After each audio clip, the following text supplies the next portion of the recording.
Good morning, everybody. How are we doing? Sam here, United People's TV. I thought it was Tuesday. It's Wednesday. We're here to talk about, of course, that Ole Gunnar Solskjaer interview on the overlap with Gary Neville, with Roy Keane, with Ian Wright, Jamie Carragher. What's the name? I can't remember the name of the lady. Sorry. Anyway, we're going to run through some of the key points. Jill Scott got it in the end. Some of the key points that he raises in that interview. Speaks about Haaland, speaks about Jude Bellingham, speaks about Cristiano Ronaldo, speaks about his time at Manchester United. And it's great to hear from Ole, man. Reminds me of how painful that was towards the end with Solskjaer, man. Anyway, I'm going to run through that. And you can see down there the Ratcliffe revolution. All right. I'm going to speak about the latest on that. Yesterday, I did a video on Dougie Freedman and the potential head of recruitment role. I'm also going to follow up on that article from Ed Aarons from The Guardian on that, and also from James Ducker from The Telegraph on this whole new structure. Are Manchester United getting not one more person in, but multiple? Technical director, performance directors, head of recruitment. What's going on? I'm going to run through and try and explain it to you. And then I'll briefly speak about sort of the whispers in the wider press around Erik Ten Hag, his position, De Zerbi news that's coming out now. It's only going to sort of gather pace. This is just the beginning of the press doing these sorts of articles. You know that. I know that. It happens every time, but we're going to run through it. Who's here from the member gang? Let's have a quick look. It is an absolute green army down there. Big up to everyone down there. We've got Rob, we've got Chaos, we've got Josh, Off-Key, Saeed, Stu, and we've got Bully, Poz, Chris Church, Ash Piper, Carl, good morning to you. What mods we got down here? We've got Ant, good morning to you as well. We've got Stu, we've got lots of you. And Stu, look at that, man. Gifting 5 memberships to kick off the show. Andrew, you've just been gifted one. Toby, you've been gifted one. Yeah, still working. Touch wood and all that, but the software's felt pretty nice. And you know what I found out recently? I didn't know this. But past mobile, there's going to be plenty of you this morning, big up to all of you, that might be watching this on TV. I didn't realise that TV was like one of the biggest devices that people watch United People's TV on. So I'm really glad that we launched this new software when we did, because previously it was all a little bit blurry, but this is nice and crisp, 1080. And yeah, it's my big focus on quality content, on high quality content. It's come at the right time. Who's on Facebook? Let's have a look. Ben Mogi, good morning to you. Debbie, Hannah, got Patrick McBennett, Musa, Josie, Thomas Hayes, Matt Bird, and let's get one more. We've got Chris Hall. Good morning to all of you. Lots and lots. I'm looking forward to today's show. There's lots of talking points. As always, you know the drill. Fire in your comments throughout the entire show. I'll try and answer as many questions as I possibly can. And if you can, drop a like on the video. Now, let's dive into this. Now, this bit of news here is... This is 15 years late, something like that. But it really is a case of better late than never. Premier League clubs face sanctions for inflating sponsorship deals. It's a massive way as to how City have created the revenue that City have created. They're owned by Abu Dhabi, and then they get a sponsorship from Etihad Airways, which is co-owned by Abu Dhabi, and then they just bolster up however much they want there. It's ridiculously overdue. And there's Newcastle fans go, oh, they're only doing it because we're doing it. No, well, maybe. But it literally is better late than never. All right? And this should have happened as soon as City got taken over by Abu Dhabi. It should never, ever, ever have been allowed to reach the stage that it has reached. But it has. It infuriates me that it hasn't happened earlier, but it's, as I said, it's better late than never. And that's a good thing. And Newcastle fans are going to get like personally offended by this. I sod that. I'm really enjoying the fact that Newcastle fans just thought they had the golden ticket. And they don't. And it's really kind of put a smile on my face, if I'm being completely honest. And the way that they're acting over this Ashworth situation is, yeah, it is childish. Especially when you see City and Barada and what's happened there. And if we go and get Jason Wilcox from Southampton, let's see what happens there. Or Gary O'Driscoll leaving Arsenal as the head doctor and coming to Manchester United. I don't see any of this. I just see it with Newcastle and no one else. So it's an isolated incident. And they think they're completely right. So Newcastle, you just do you. You just do you and just, not win a trophy for, what, 60 years? Don't know how. Anyway, let's move on. Because I want to start the show by speaking about this. It's, I remember the last few months under Ole Gunnar Solskjaer when it was sort of like the wheels were falling off. It was obvious it was coming towards an end. And I had to deal with a lot, a lot in the comments, because I did not want to sort of lead the pack of wolves on Ole Gunnar Solskjaer. You know how Gary Neville got he got a load of shtick for refusing to kind of overly criticise Solskjaer. And it's because he's his friend as much as he was a former colleague and as much as he was manager of Manchester United. And I always remember that last interview. And I honestly, I'm not just saying this. I think I said it at the time because it's completely true. Ole Gunnar Solskjaer, my two favourite players growing up were Ole Gunnar Solskjaer and Ryan Giggs. And I just... what could have been a Manchester United with Ole if the structure was in place, if he had the right people above him and the whole of Manchester United as a football club was set up as a modern club. Could it have been different? I think it absolutely could have been. I suppose we'll never know. I'm going to run through a clip here, and then I want to run through a couple of key points from it as well. So this is the promotional post from the Overlap on Twitter here. The sort of trailer for the interview. That's you there. You're there. There. No. Definitely. I expect more from you. Jude, he was in the building. I do love the Overlap, by the way. Can I just say this here quickly? It's definitely grown into one of the best podcasts straight away. Like Gary Neville, Roy Keane, Ian Wright and Jamie Carragher. They just work so well together. They really do. Anyway. We sold it to him as well as we could, but he knew what he wanted. Well, Haaland was my next one, to be honest with you, because you obviously... I had him. You had him. Yeah. I rang the club, said, you've got to sign this boy. What kind of money would it have been? 20 million euros. Bargain. Yeah, it was my decision. It didn't work out for me, didn't work out for Cristiano, but it was the right decision at the time. Did it change your out of possession playing him? 100%. No one said no to be the club captain. It was just in certain games. Look, I'm going to run through some of the key points. And I think the...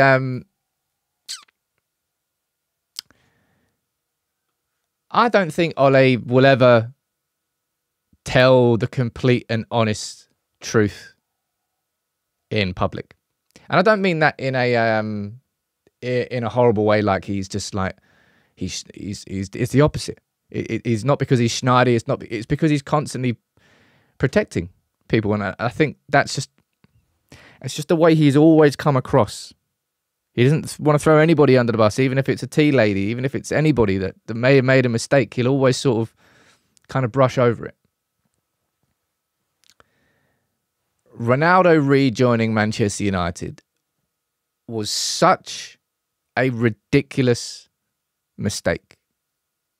It was such a mistake that was part of no long-term strategy.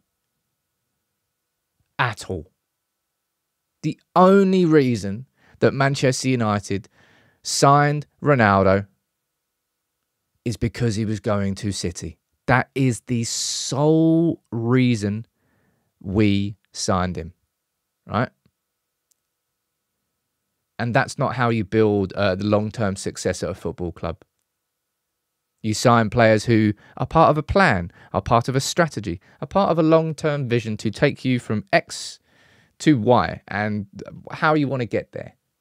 Cristiano Ronaldo was in no way, shape or form any part of that.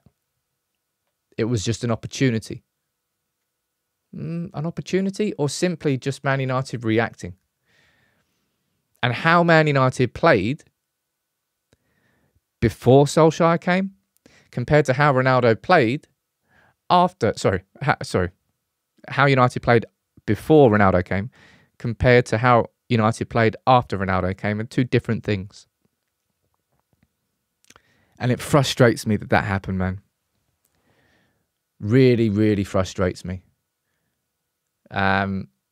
It's not Captain Hindsight saying this either. I remember doing a video, and the thumbnail was Ronaldo in a City shirt. And I spoke about it. And I spoke about his legacy at the club. I spoke about how damaging it would be and how it would just kind of be in the bin, really, if he went and joined City. And I honestly think that's the only reason why United signed him. Henrik is saying, where can I see the interview? If you go on, you type the overlap into YouTube, you go and watch it on their channel completely for free. I'm going to see what you're saying about this in the comments below, because I'd be interested if maybe some of you disagree with me. Big up to you, by the way, Potato Man. I'm Potato Man? I'm Potato. Give them the membership. Ole got more out of Ronaldo than Ten Hag did. Well, I think Ronaldo kind of checked out from that point. Rookie saying, Ole is a good coach from your aspect, from tactically. I mean, look, his record against Guardiola away at the Etihad sort of kind of speaks for itself. He could do it in those games. And it wasn't as if United was sitting there box defending against City at that point in time. We beat them. But it's I would probably put that down as probably the biggest mistake that happened under Ole. And you're saying that we were never the right team to get the best of Ronaldo and this is the thing. The only thing I can be happy about Ronaldo coming back to Manchester United, despite how much I feel it just didn't work, it was never part of any sort of long-term strategy.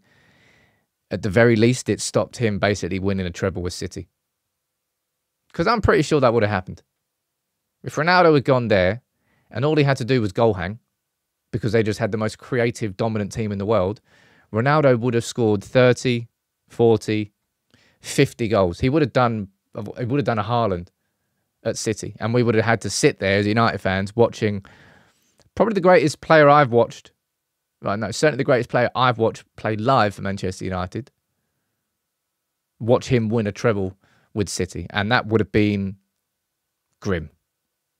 That would have been absolutely grim. So thanks very much for that not happening. But speaking of Haaland, by the way, this is the one that's going to be brutal for a lot of United fans. Of course, Ole Gunnar Solskjaer managing Erling Haaland at Molde for a couple of years, got on the phone and said, look, United, man, you have got to sign this lad. All right, no joke. Sign him. How much is it going to cost? 20 million. 20 million euros. Sign him. Right? But they didn't. And I think I might do a full reaction to the overlap interview. Maybe at lunchtime today. I haven't quite decided. But, man, what a miss that was. What a miss that was.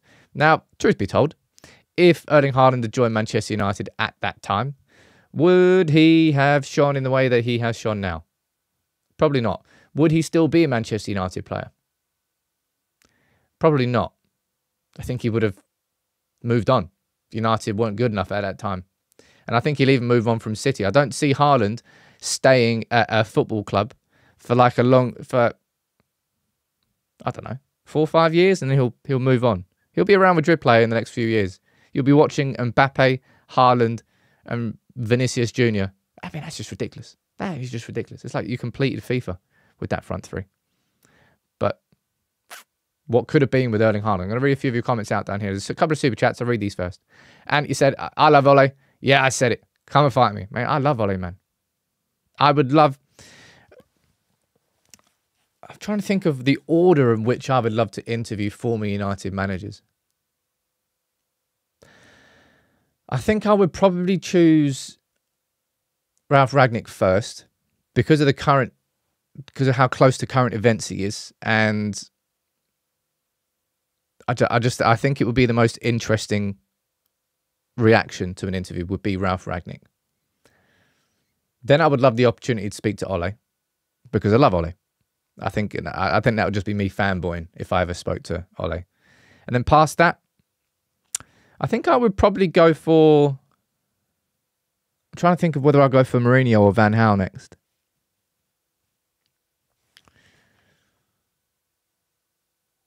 I think I'd probably go for Mourinho.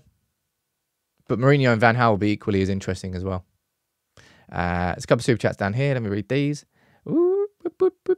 Leon, you're saying, hi Sam, any idea what's happening with Dan Ashworth? Spoke about him yesterday, Leon. Newcastle are digging in that they don't want him to be part of anything to do with our summer recruitment, but I'll move on to speak about recruitment just next. By the way, I was only speaking about former managers post Fergie. So obviously, if I could ever speak to Fergie, Fergie's up there number one, right?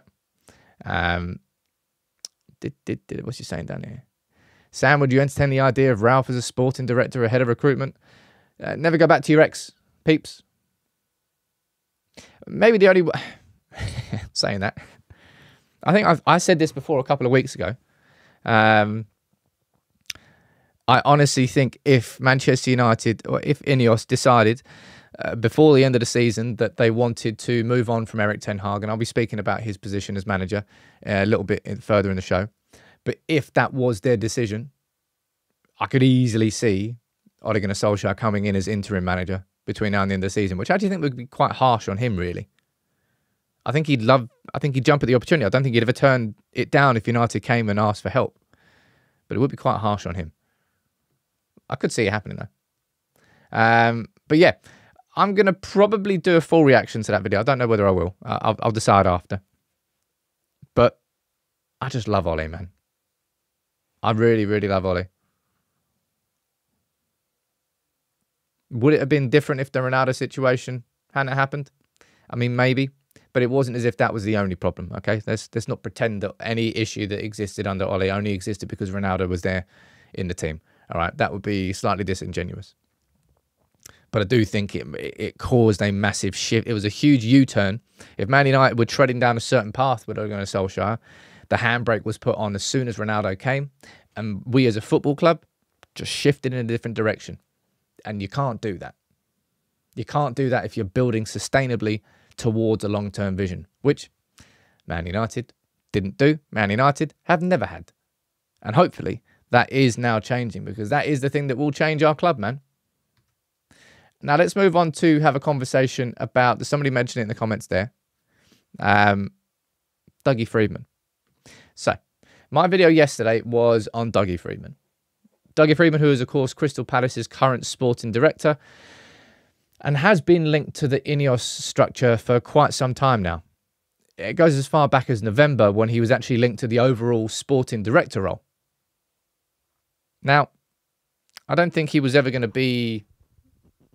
I mean, he could have been sporting director, but I don't think he was ever going to be the best choice for the sporting director role. However, there's a conversation to be had around him as head of recruitment. So I did my video yesterday off the back of Miguel Delaney saying that United had identified him as the top choice. Now this is from Ed Aarons from The Guardian, also saying the same thing, that Man United want him as a head of recruitment. Let's see what Ed Aarons is saying as a follow-up. Man United is set to make an official approach for Dougie Freedman, with him being lined up to take over as head of recruitment. He is believed to be open to moving to United despite his strong relationship with Palace and Steve Parish. His family are understood... Oh, look at that. I didn't know his family lives in Manchester. United are understood to be keen to make a swift appointment. Everything here pretty much kind of following what was written by Miguel Delaney. Now,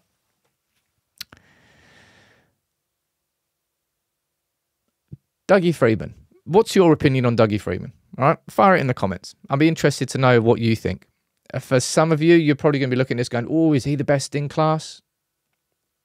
Because that is, we keep using that, right? We keep using that phrase, and we should keep using that phrase. Omar Barada was probably the best, of anybody that I've seen linked to that CEO position. You can really understand an argument for Omar Barada being best in class. And I think the same thing exists with Dan Ashworth. I think from a sporting director perspective inside the Premier League, I think you're probably looking at one of the absolute best. Now, when you look at Dougie Freedman, and I ran through this in my video yesterday, okay? When it comes to domestic recruitment, I honestly think this is where you can have an argument for Dougie Freedman being best in class. That's Eze, Gallagher, Gahey, Elise, Wharton, who's just joined from Blackburn to Crystal Palace. I think from a domestic recruitment perspective, it basically, that particular position won't necessarily work at Manchester United, per se. Crystal Palace were able to look towards the Championship, signed Elise from Reading, signed Eze from QPR, signed Wharton from Blackburn.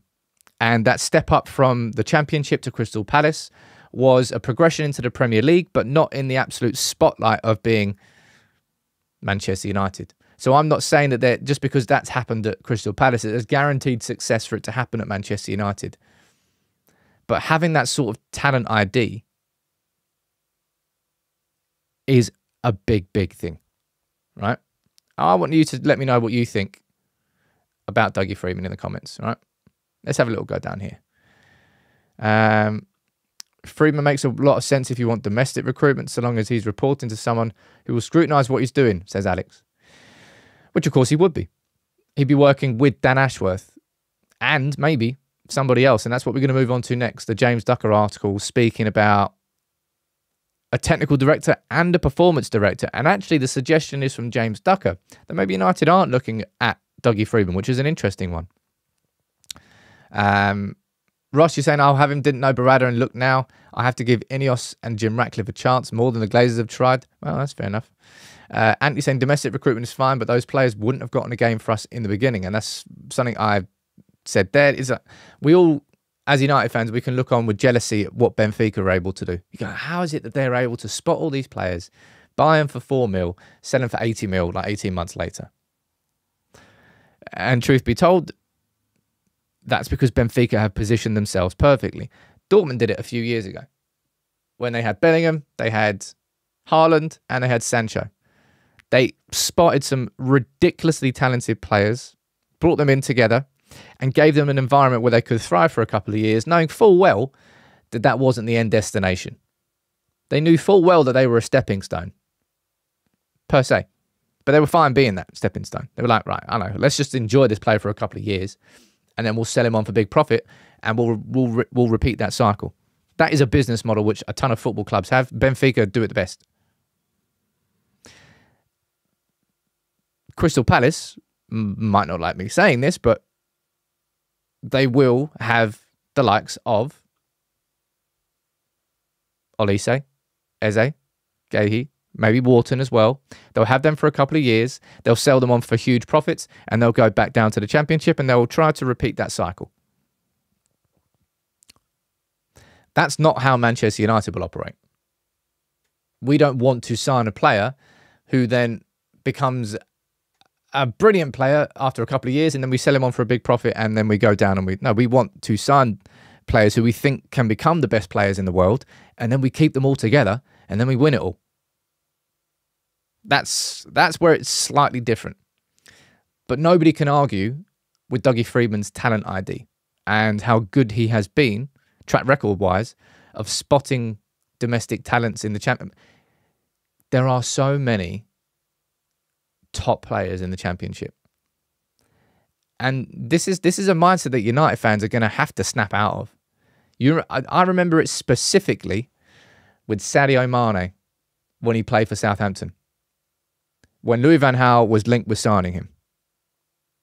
And I'll be honest, I might have done it as well. So many United fans just looked at it, turned their nose up and go, ha! Sadio Mane from Southampton. Get stuff, we're United. We don't do that. And then Mane went to Liverpool and became one of the most important signings that they made. This is why football fans are not head of recruitment at major clubs. There is so much quality below us. And we're not even that high anymore. And we're mid-table right now. And getting out of that mindset that, oh, we're United, we can only sign the absolute. We need to, if Manchester United have £150 million this summer, what we should be doing is signing 5 players for 30 million instead of 3 players for 50 million. And that's the mindset we used to be in before. But to get that right, you need the right person in charge who can actually spot those 30 million players and go, you know what, this is who we should be signing.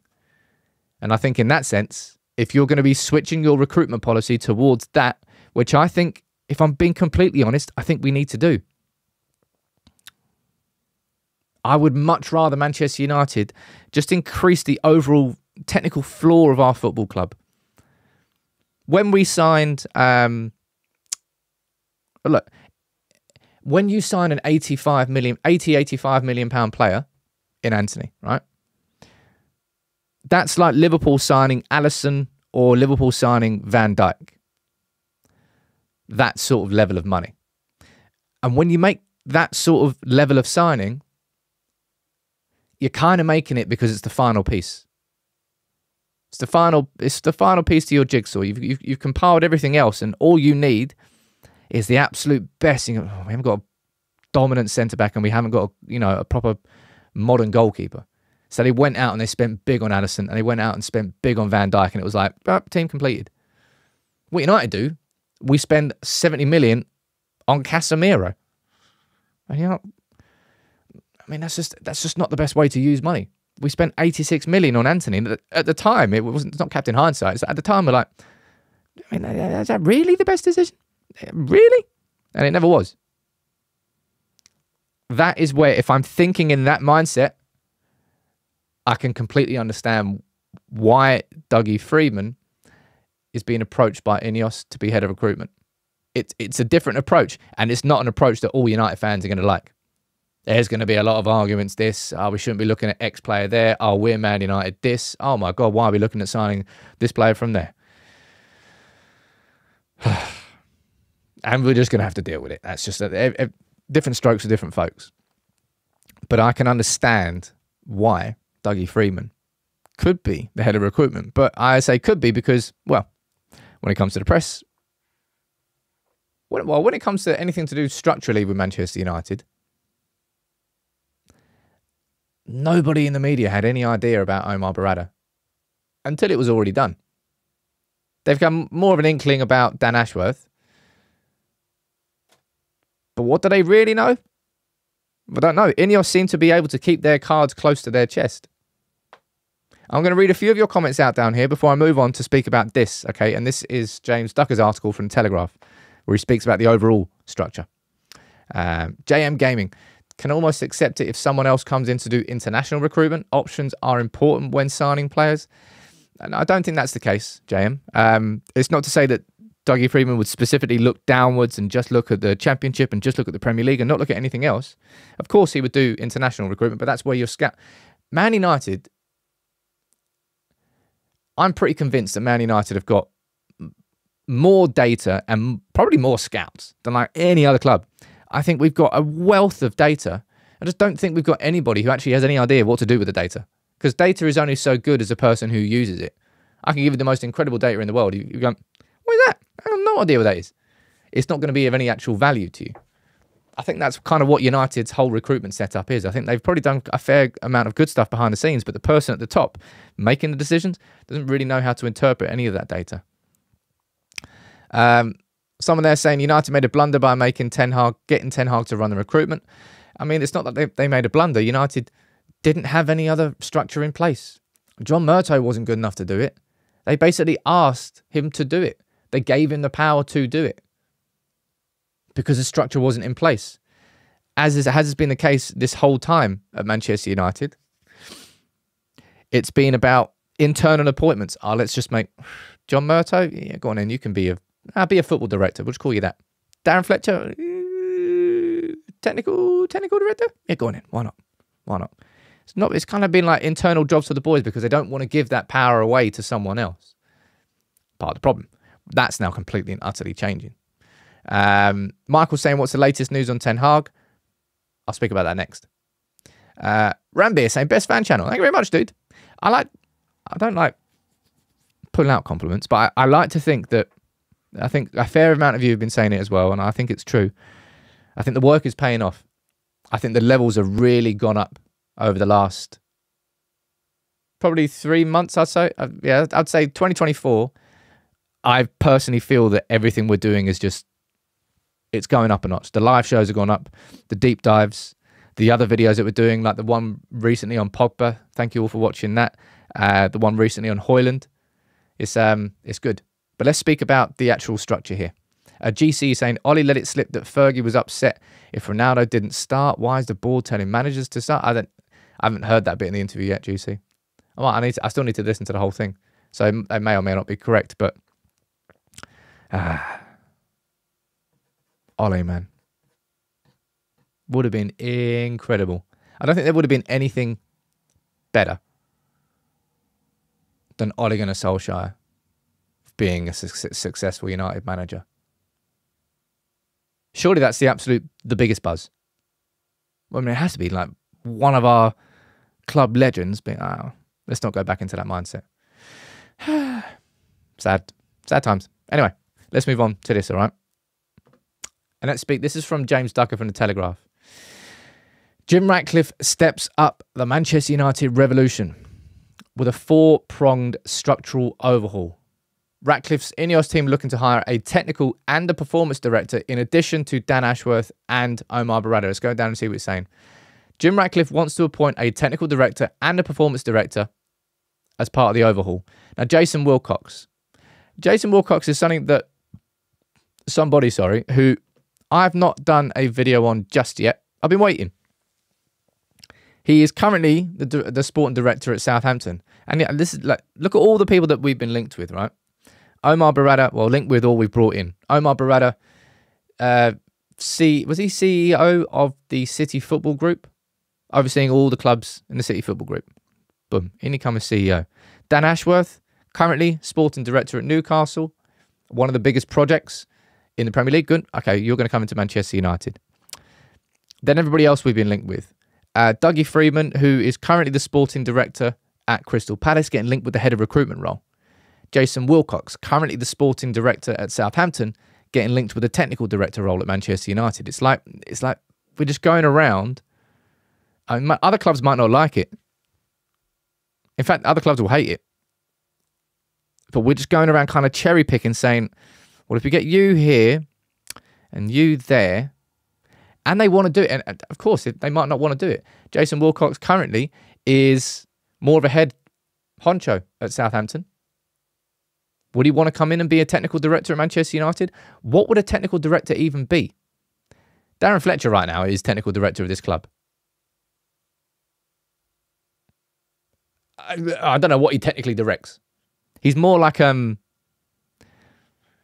he's kind of more involved in coaching and more involved in the academy than he has anything to do with technically directing Manchester United. So I think that job role and description is going to be massively changed.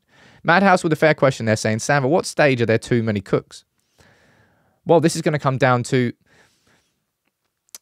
I think the only way that this turns into, too many cooks spoiling the broth and all that is if Manchester United don't have complete clarity on the roles, right?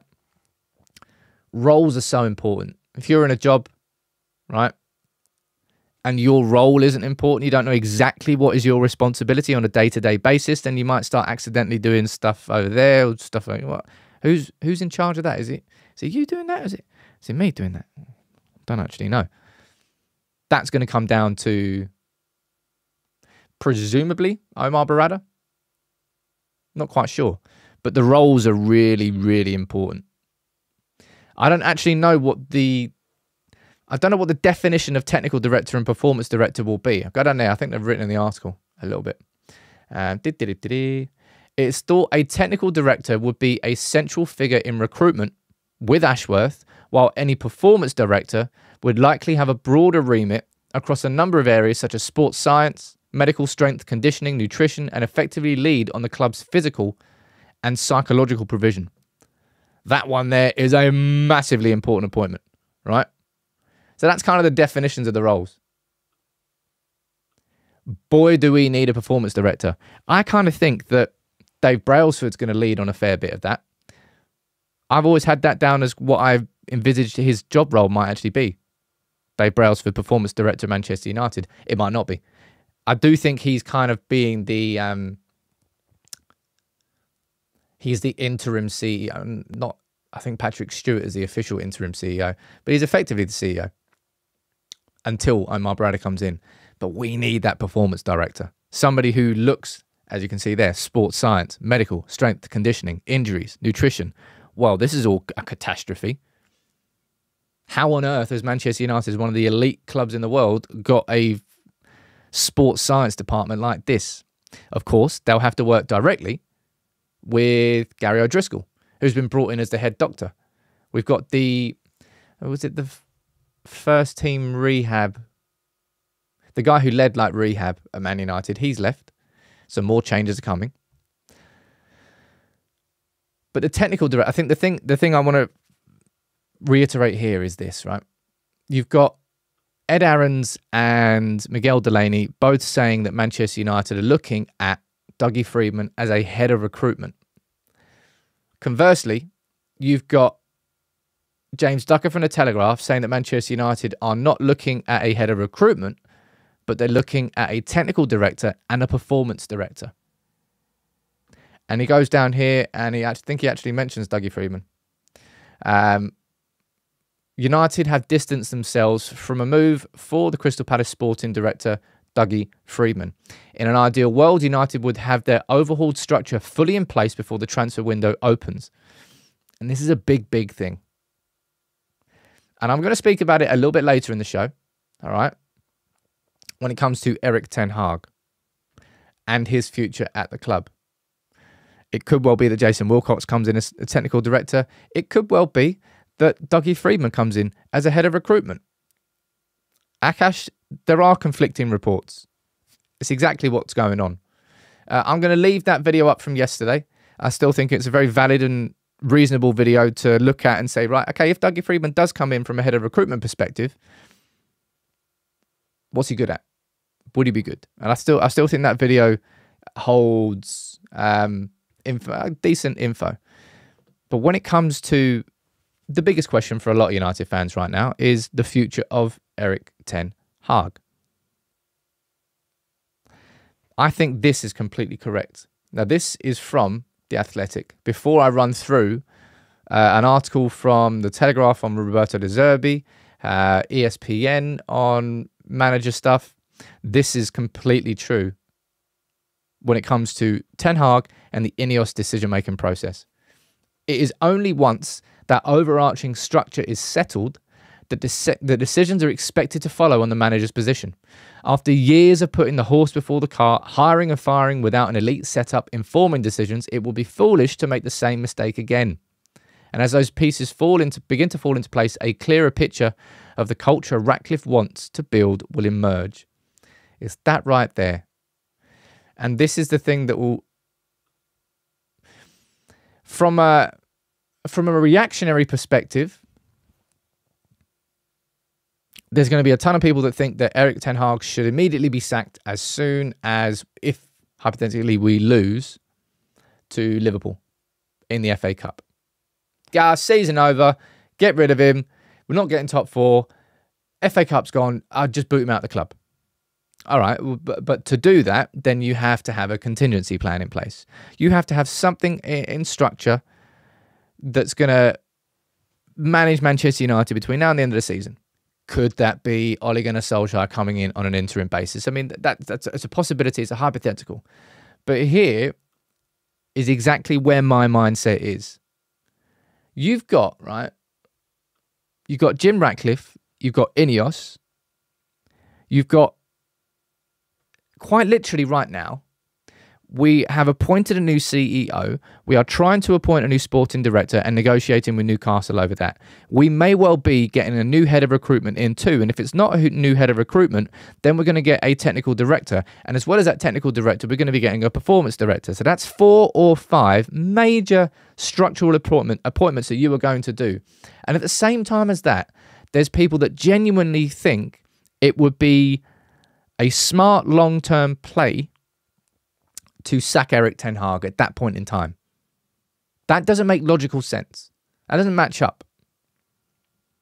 However, what I've said before, I think INEOS are going to have to make a decision, which I don't think they're going to, and I think they will absolutely expect them to make a decision, all right? And I think that decision is either going to have to be coming out in support of Erik ten Hag. Maybe it won't come out in a public statement. I don't know, right? Maybe it won't. I think it's either got to be that, or they say that Erik ten Hag is going to leave Manchester United at the end of the season. Now, Bayern Munich have already done it with Thomas Tuchel. Xavi's done it at Barcelona, and Liverpool have done it with Klopp. All three of them, they know that by the end of the season, they're going. Xavi's stepping down. Tuchel, it's not working out. We're going to be moving you on. And then that gives them the opportunity to start looking at, and I've told you this a million times, because of the it's just that everything seems to be happening at once at Manchester United. After 18 years of no movement whatsoever at our football club, no structure at all, we're now hiring a CEO, a sporting director, a technical director, a performance director, maybe a head of recruitment at the same time as maybe sacking a manager, at the same time as Liverpool getting a new manager, Barcelona are getting a new manager, Bayern Munich are getting a new manager, maybe Chelsea getting a new manager. All of it at the same time. It's crazy. And that's why I do totally agree that this idea that sacking a manager before you even know who your sporting director is, because that is just like, well, what's the point in that? It doesn't make it from, if I'm Jim Ratcliffe and I'm a billionaire, which I'm not, then that doesn't make any logical sense to me. How is that part of any long-term strategy? That's a short-term, even if you don't think that Erik ten Hag is that man and you feel he should be moved on, then if you need to have a proper contingency plan in place, which falls in line with your vision of your sporting director, which you haven't even got appointed yet because you argue him in Newcastle. It's not that. I'm not saying that that United fans, if you feel that Erik ten Hag isn't the right man, I can understand exactly why now. And I'm not saying that you can't think that. I'm not saying you're an idiot for thinking that whatsoever. I just think with all the change that is going on at our football club right now, it kind of feels like the last thing we need is more change and accelerating the conversations about a new manager when we don't even know who the new manager's boss is going to be yet. I mean, it's probably, it's going to be Dan Ashworth, right? It's going to be Dan Ashworth, but I don't know when that's going to be. I've said this a fair amount of times now. My personal opinion is I don't think Erik ten Hag is going to be Manchester United manager next season. Not right now. Not that the current trajectory that we are on, that he is on, and that we are on as a football team. I don't think he's going to be our man next season, and I think INEOS will be looking at other options, and that's where you're going to be seeing all of this starting. All right.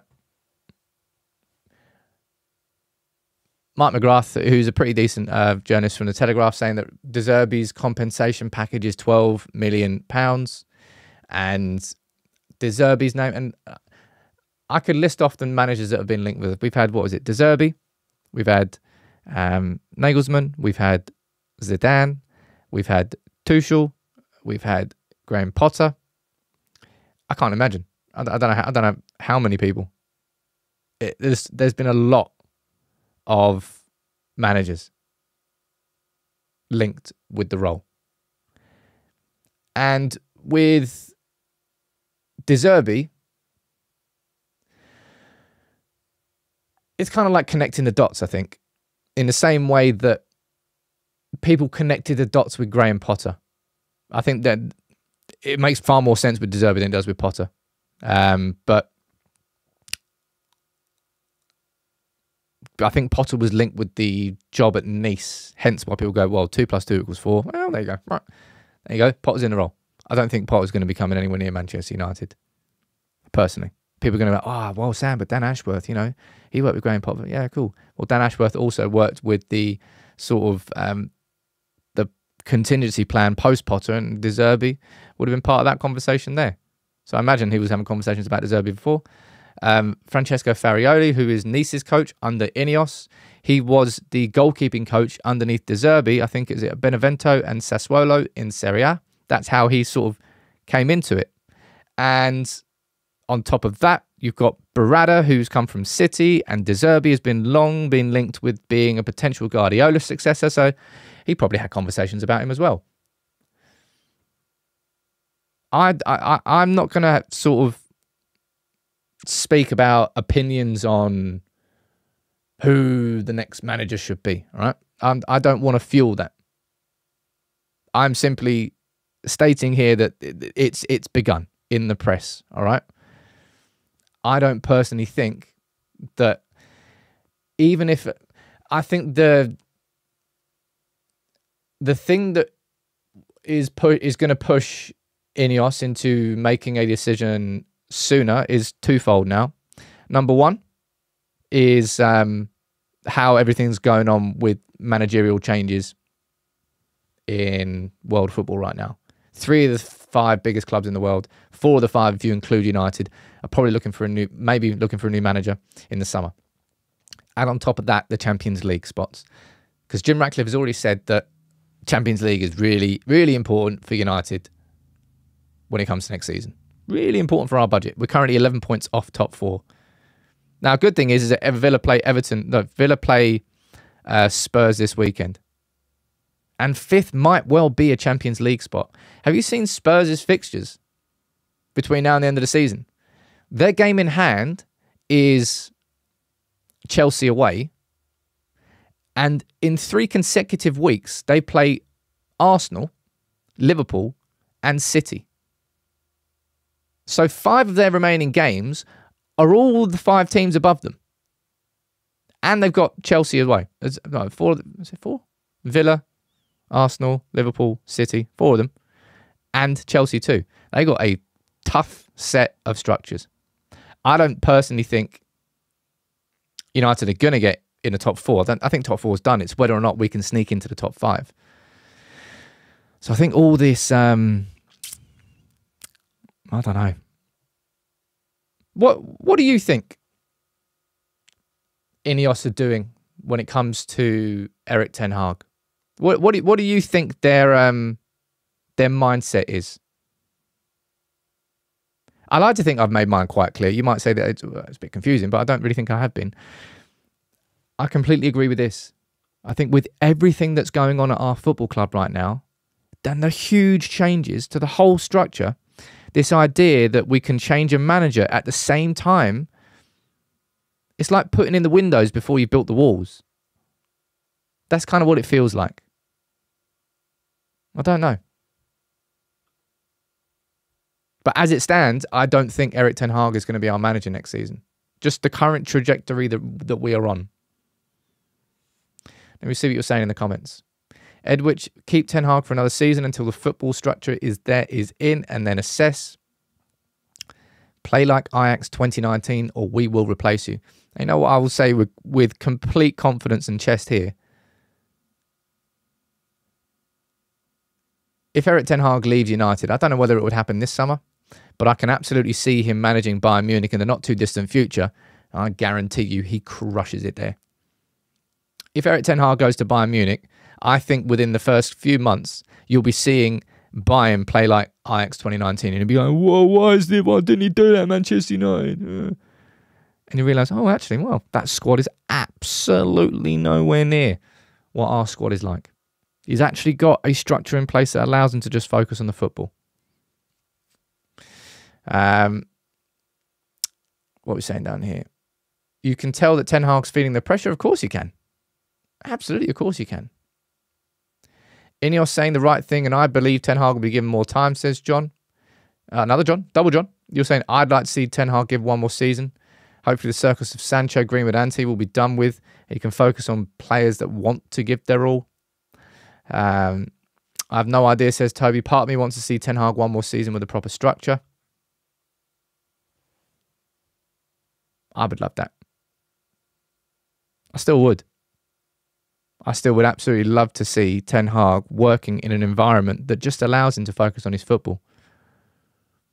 Because I think because mate, he's pivoted so far away from football. He's in like all season long. It's been like preservation mode. Like Erik ten Hag doesn't set up teams in a low block, man. He just doesn't. And we did that away at City, and we felt inevitably watching it going, well, we're not going to sustain this for 90 minutes, and we didn't. We did for 45, just because Haaland missed. But he's pivoted away from his own sort of vision so much. That's what people are so frustrated about. And there's people like, I see it at the United stand, is it Beth, I think, getting a load of stick yesterday for saying, well, look at what happened with Arteta. Patience this and patience that. And I think at one point I said the same thing. That was quite a long time ago. I think it's quite lazy just to say, well, what worked over there means guaranteed to work over here. And it's what I always say about a bit, like, just focus on yourself more than anything. In life, and just in anything in life, if you start comparing yourselves to other people, other things, and you go, well, why can't I do this? Or why is this not happening? It's kind of a dangerous path to go down. And it doesn't really take into context everything that's happening inside that football club. Just because it worked with Arteta at Arsenal, it doesn't mean it's going to work with Ten Hag at Manchester United, and vice versa. Just because it didn't work with other managers, it doesn't mean it won't work for Erik ten Hag. Just focus on just Manchester United and what is going on inside here rather than anything or anywhere else. I think that's probably one of the things I would encourage United fans to do. Big up to you. Who's that? United. Can't see your full name there, dude. United Amir. Hi, Sam. You're the GOAT. Oh, wow. Quite like goat curry. I haven't had one in a while. Big up to you, dude. Thank you very much for that. Matt, you're saying 28 injuries aren't conducive to success. One more year. Yeah, man. The injuries this season have been... The thing that, again, other people do say, well, how comes other clubs have managed through these injuries? How comes Erik ten Hag can't? And truth be told, our squad simply is, when you take away the starting 11, it's just our recruitment hasn't been good enough to get that quality past a fit starting 11 yet. And Erik ten Hag has been a big part of that failure because he's been given too much power. We should not have spent 86 million on Anthony at all. We should have spent 40 million on Anthony and 56 million on another top-class central midfield signing, for example. He shouldn't have been allowed to spend 60 million on Mason Mount before Manchester United signed a powerful right-sided centre-back like Kim Min-jae, who is easily going to come to the club. And that's just a misappropriation of funds. And that's because Ten Hag is involved in building all the structure of the football team, the coaching, the pre-season, all of that. And at the same time going, okay, well, on top of that, balls. We need sign players too. We need... I want to be like a pressing team now. Who's that? Well, Mason Mount. Yeah, he'll do. The job remit was too big. And people don't want to accept it. And people will only look at what's happening now and go, well, he's got to go. He's completely got to go. I'm not saying that Ten Hag was involved in negotiations, man. I'm saying that Erik ten Hag was involved in basically vetoing everything and choosing all the signings. Van der Ven, you can look at everything. There's who did Spurs sign Van der Ven from? Can't remember. Let's have a look. He's Dutch, isn't he? Mickey Van der Ven. Feyenoord? Wolfsburg. Signed from Wolfsburg. And there would be I guarantee there'll be a ton of United fans going, oh, what? Signing a player from Wolfsburg? Are you kidding me? It's Man United. Can't do that. There is so much talent out there. If you're looking at this Bologna team that's going with Thiago Motta this season, there are a couple of players you can cherry pick from there. Whereas there are some fans that think, no, Man United, all we can do, the only teams we can possibly sign from are Leverkusen because they're top of the Bundesliga, are City because they're top of the league, are Real Madrid. They're the only teams that we can possibly sign players from. Anything else is a step down in standards. It's just incorrect. As it stands, I don't know whether Erik ten Hag will be our manager next season. Just my gut instinct. Not telling you this off the back of any sort of inside knowledge, right?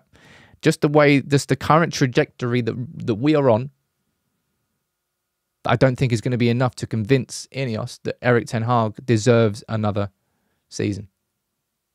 Just my personal opinion. And my personal opinion is that Nuruddin is one of the greatest of all time. I can't believe it. I can't believe it. Football, bloody hell. I can't believe it. I can't believe it. Nuruddin, what the hell? You just gifted another 10 memberships, dude. Nice to see you, man. Hope you're feeling well. I think you said you were having like an ACL surgery or something, weren't you? I think you said that. Anyway, I hope you're good, man. So much change at our football club, man. So much change. New owners coming in. The Glazers going. February the 14th, that got announced. So it was less than a month ago.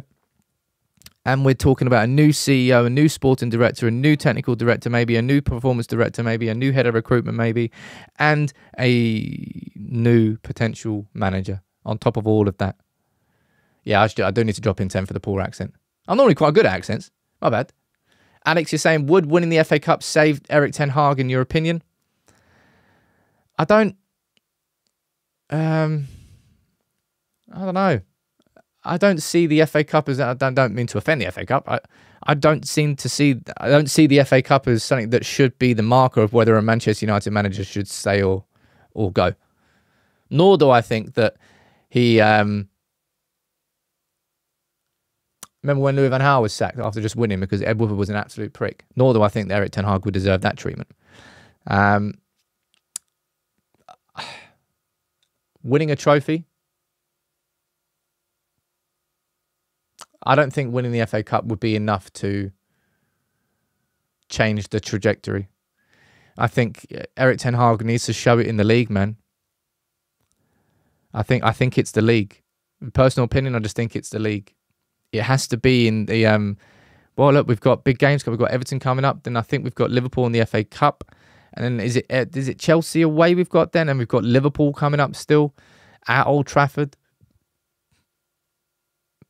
I think the league is where Erik ten Hag can show whether he deserves to be given another season. And in its current form, the current trajectory, I don't personally think that Erik ten Hag is doing enough to get that opportunity from INEOS. And that's just my personal opinion. And I know not everyone's going to agree with that. No, that's not me saying that Erik ten Hag should be sacked and he should go out. Because I told you a million times, if you try and shoehorn me into saying one of those two things, we're not having a conversation. But we are having a conversation and a little bit of a party for Nuruddin. Hit the lights. I need music to come on there, don't I? Some little techno beat. Just gifted 20 memberships, dude. Sending the lights all crazy. I love you, man. Oh, can I just say, by the way, ladies and gents, I apologise for yesterday because the Discord link had indeed expired, but it hasn't now, all right? It's back on. Henrik, you're saying 1,100 of you are watching. So many of you are watching on the TV. Maybe that's why so many of you can't hit the like button. How do you hit the like button on the TV? Have you got to move the remote down? If you can, just move the remote down. Do that. Boop. Hit the like button. It'll make a big, big difference to us. What else did I have down on the list here? Oh, yeah, look. This is just... You're going to be seeing more of this, right? Man United have been approached by representatives of several managers believing Erik ten Hag could be removed from his post before the start of next season, sources have told ESPN. This is the way that it's going to be now, all right? You've got other newspapers, Telegraph, talking about De Zerbi in the compensation package. You've got ESPN suggesting that loads of managers are getting in contact with you. You should take our manager. Come on, take my client. It's started, right? It started. And I think the only way that Erik ten Hag... maybe I'm wrong here. Maybe I am wrong. Like, maybe INEOS and... Actually, type this in the comments, right? Type yes or no. I know we don't know what the decision is, but do you think INEOS have made their mind up on what to do with Erik ten Hag already? Type yes or no in the comments. I'd be curious to know what you're saying. I could put a poll up here, but then it doesn't work on Facebook either. I'll see what you're saying down here. That's a big old... what am I going to say? I'd say that's about 60-40. 60-40, I would say. 60% of you on Facebook and on YouTube, you're saying you think yes. You think that INEOS have probably made their mind up behind the scenes. I mean, we obviously won't be privy to what this decision is.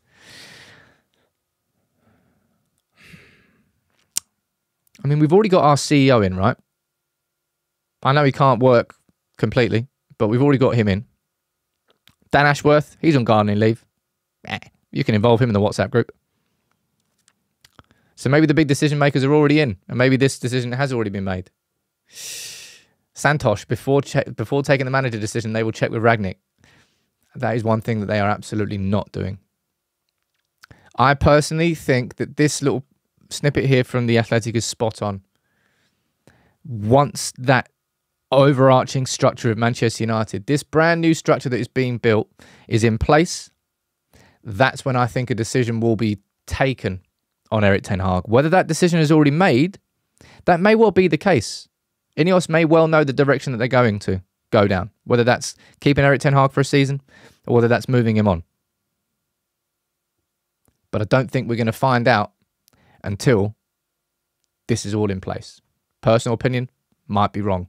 We'll find out, and maybe continuing to lose football games, that accelerates it. Yes, Michael, it has been there's a lot to talk about.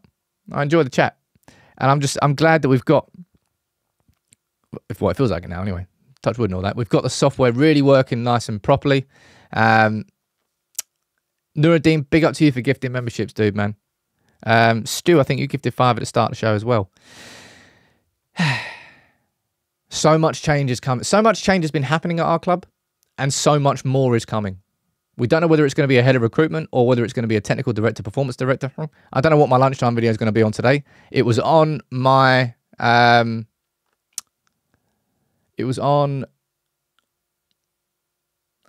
my chain of thought there. Yesterday's video was on Dougie Freedman. I'm unsure what today's lunchtime video will be today, but I'll let you know, all right? Well, I say I'll let you know. You'll watch it when it comes out. Probably around about 1:30, 2-ish. Big up to all of you. Oh, look at that. Let's go down here. Let's read out someone who's trying to dig me out. Let's finish showing this one. Pablo, this Erik ten Hag thing, in your personal opinion, is making me dislike your channel. You were so excited when he was coming in, and because he's not having a good run, now he's not good enough. Well, it's nice to see that you come in here, Pablo, and you actually genuinely listen to what I say. Or not, as the case may be. Everybody knows how much I loved Erik ten Hag when he came in. Everybody knows about my faults of him this season, and how extenuating circumstances have been a massive part of that. Truth be told, I don't think it's about results anymore with Erik ten Hag and what's important. I think it's about performances and showing that that direction exists. Let's find out. Anyway, let's ignore the trolls. I'll speak to you soon.